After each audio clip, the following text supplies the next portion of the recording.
Unused Zelda enemies have always been interesting to me, especially when they're still found in the files of the games themselves. The cannon-wielding soldier in A Link to the Past, the bizarre Goron Golem in Twilight Princess, and the Arwing in Ocarina of Time. Yeah, an Arwing, one of the spaceships piloted by the Star Fox team, is found in the files of Ocarina of Time as a fully functional enemy.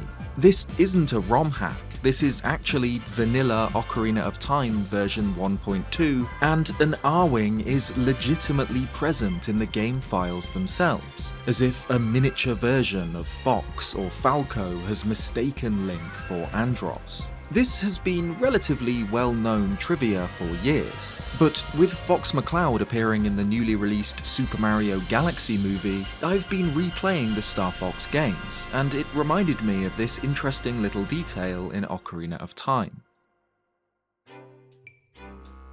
Discussion of this unused enemy first appeared online in 2005, poetically 7 years after the release of Ocarina of Time. Posts such as this thread on the Zelda Universe forums titled, "Hey Link, watch out for the Arwing," announced the discovery by Sendamos and Jay the Ham, with help from Coolest Cool of the Zelda Coalition, and shared images of the enemy flying around Kokiri Forest. Naturally, a few commenters were skeptical, suggesting the Arwing might be a hoax, but the post was backed up with GameShark codes to replace one of the Kokiri with the ship. These codes don't add any assets into the game, they simply change internal values so that an enemy already present in the game's data spawns instead. So anyone with a GameShark device was able to see it for themselves. An Arwing really does exist in the files of Ocarina of Time. These days, it's possible to spawn this Arwing on a vanilla Ocarina of Time cartridge with no GameShark, using arbitrary code execution, a technique that uses carefully performed in-game actions to manipulate memory and make the game execute custom instructions, such as spawning unused enemies. When an Arwing enemy spawns, a small cutscene will trigger, showing the ship flying around, a bit like a boss introduction. It's obviously much smaller than real Arwings, being only around the same size as Keese, but its behaviour is actually quite interesting. It darts through the air, spinning around in corkscrews, before flying towards Link in a strafing run with twin lasers.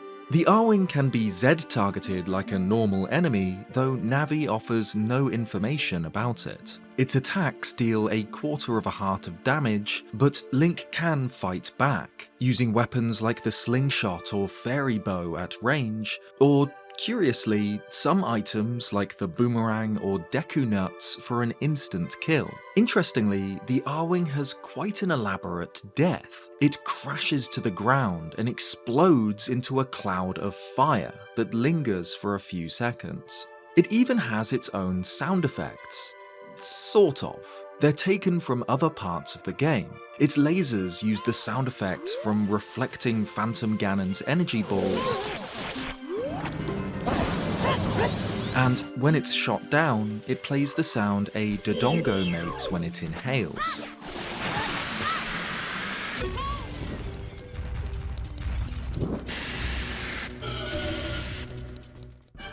The Arwing itself is lifted directly from Star Fox 64, released on the Nintendo 64 a year before Ocarina of Time, and its lasers reflect that game's first power-up tier, one step below the blue hyper lasers.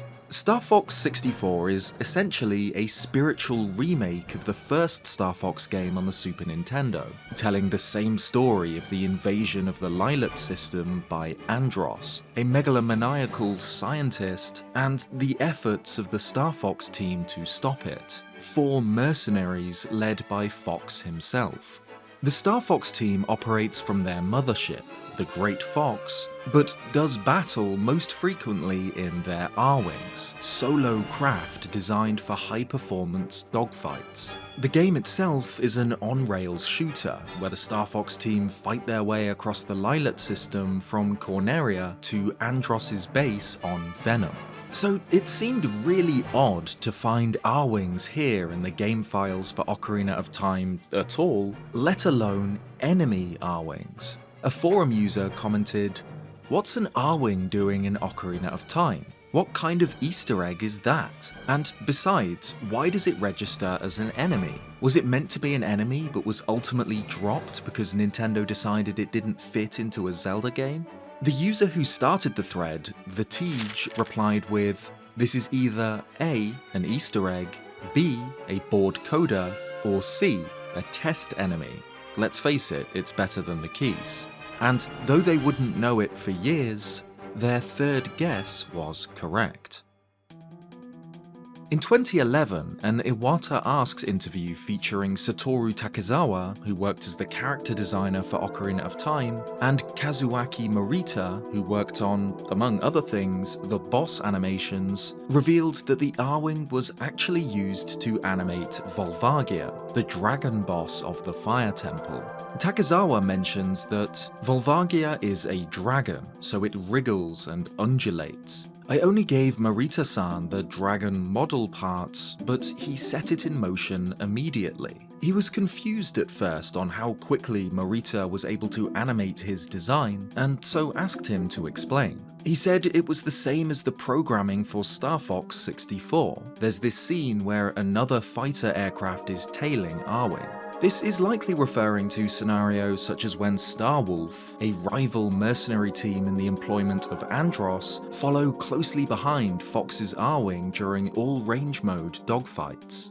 Morita jumps in by explaining that he could animate Volvagia simply by adding the Arwing to Ocarina of Time and switching in the dragon for the fighter.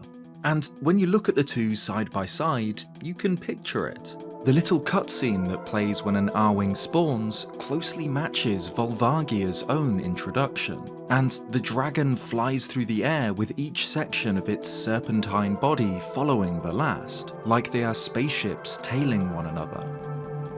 For whatever reason, this Arwing remained in the game's files, even in the release build, even sneaking its way into the GameCube and Virtual Console ports, only finally being removed for the 3DS remaster.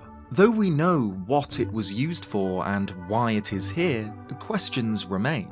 There's code in an earlier build of the game that will spawn an Arwing above Link when he opens a chest. Though it was clearly used as an engine test and to implement Volvagia's flight patterns, it still feels like there are things we don't know about Zelda's Arwing. Still, it's one of my favourite little secrets in any Zelda game, not least because it brings two of my favourite Nintendo franchises together.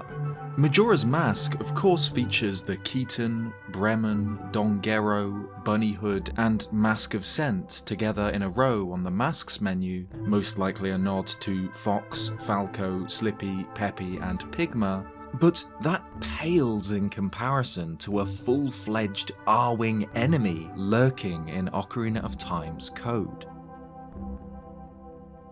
Thanks for watching this video. If you liked it, leave a like and subscribe if you haven't already for more Zelda content. Cheers guys, and I'll see you next time.